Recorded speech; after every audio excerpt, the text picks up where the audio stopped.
I was married at my cousin's house. I always wanted a house wedding. This is the cake. Wow. Good cake, too. December 22nd, 1985. Candace became Mrs. Carter. She was 27. When you look at that, what do you think about?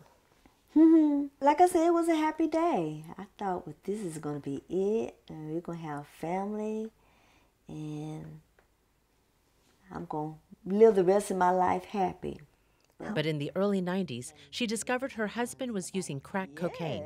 Yes. He started doing some combative things here at the house. Because I want my children, I want him too, but he cannot have this coming into my family. For several more years, Candace and their 4 children lived under fear, violence, and constant stress. Each day I feel like a sword, looked like somebody just cut me in my heart. The family's dark secret also reduced Candace to less than 90 pounds. Before that time, I was a happy person. I would laugh all the time.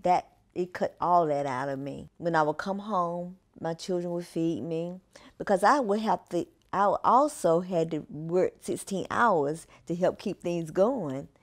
According to the Winston-Salem police, since 2014, domestic violence in this city has shattered the lives of more children and adults. However, these numbers don't include police officers killed or injured while responding to these incidents.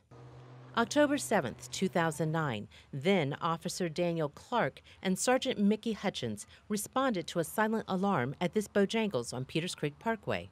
And when we got there, we realized it was a domestic violence issue where an ex-wife had taken out warrants on her ex-husband, and he was there harassing her. The officers chased the suspect outside of the restaurant. He shot at them, killing Sergeant Hutchins and wounding Officer Clark. Clark returned fire, killing the suspect. There's no reason why a man should put their hands on a woman or a woman should put their hands on a man. It's just, that's not love, that's not a relationship. In July of 2000, Winston-Salem police officers responded to a call from Candace's home. Her then husband was assaulting their eldest son. Officers arrested the father. He was charged and ultimately convicted of child abuse. Then, more help came to Candace and her children by way of another Winston-Salem resource. Family Services may help you.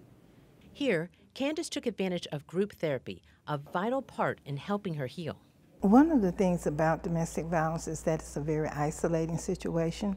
It happens behind closed doors. And so when you offer that group to them, then they see that they are not the only ones who are having that experience, and it kind of reduces that isolation and helps them to open up and look at what's going on.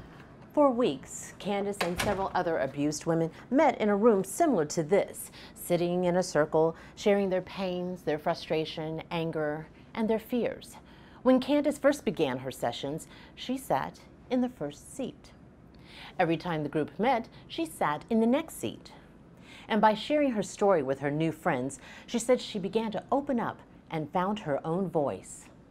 And gradually, with the support of her new friends, Candace's dark family secret began shriveling in the light of hope.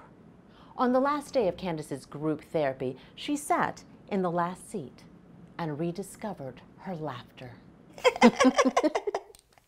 And I know that Jesus is with me, and I know that I can do this, that I'm going to be strong in this, and this is how I'm going to do it. I was happy because I had it, and I did not go back. I stick to my guns. Candace divorced her husband in 2003. She developed a support network of friends, raised her children, and every day refuses to give up. You can get help, but you just have to let it be known. You can't just keep it quiet. You have to let the people know. Catherine Mobley, WSTV Digital Media.